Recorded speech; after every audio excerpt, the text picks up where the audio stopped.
Hello viewers, আসসালামু আলাইকুম। আজকে আমি এখানে একটি গুরুত্বপূর্ণ ভিডিও নিয়ে আসছি আপনাদের সামনে। তো আমার এখানে দেখতে পাচ্ছেন আমি একটি সালোয়ারের কাপড় নিয়েছি। আমি এখানে হালকা প্লাজোর কাপড় নিয়েছি, যেটা আমি এখন ভাঁজ করে নিব।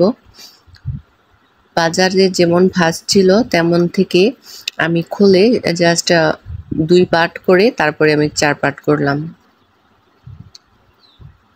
তো সুন্দর করে আমাকে ভাঁজ করে নিতে হবে, যাতে কোথাও কোনো সমস্যা না হয়। একেবারে সুন্দর করে ভাঁজ করে নিতে হবে, তাহলেই কাটার ফিনিশিং ভালো আসবে এবং সেলাইয়েরও ফিনিশিং ভালো আসবে। তো এখন আমি সুন্দর করে ভাঁজ করে নিলাম। বন্ধ অংশটা আছে আমার সাইডে এবং খোলা অংশটা আছে আমার অপোজিটে।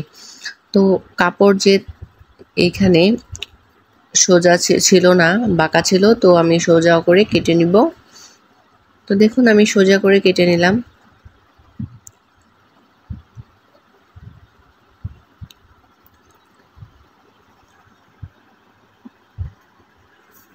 এখন আমি কাস্টমারের মাপ নিয়ে নিব লম্বার দিক দিয়ে।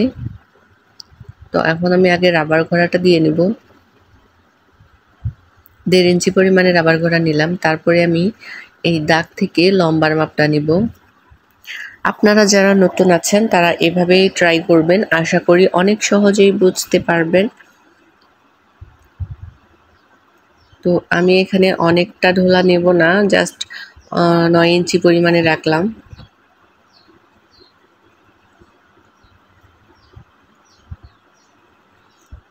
এখনো যারা আমার চ্যানেলটি সাবস্ক্রাইব করেননি তারা প্লিজ আমার চ্যানেলটি সাবস্ক্রাইব করবেন, আর যারা করেছেন তাদেরকে অসংখ্য ধন্যবাদ।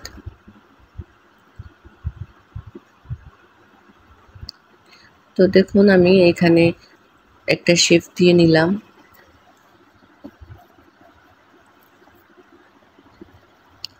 ভিডিওটি কোথাও কোনো স্কিপ করবেন না, তাহলে বুঝতে পারবেন না।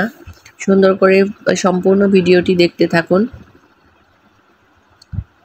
তো আমি এখন যেইটা দাগ কেটে নিয়েছিলাম সেই অংশটাই আমি কেটে নিলাম। জাস্ট নিচের অংশে আমি পিকো সেলাই দিয়ে নিব। তার জন্য আমি একটু মার্ক করে নিব। তো হয়ে গেল। অনেক ইজি নিয়মে আপনারা কাটতে পারবেন এবং অনেক সোজা। আপনারা ভিডিওটা দেখলে বুঝতে পারবেন। তো আমি এখন কলির অংশটা কেটে নিব।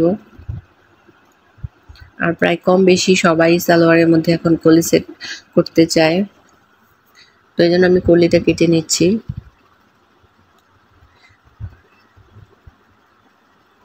আমার আরো নতুন ভিডিও পেতে আপনারা আমার চ্যানেলটি সাবস্ক্রাইব করে পাশে থাকা বেল আইকনটিতে ক্লিক করে রাখুন।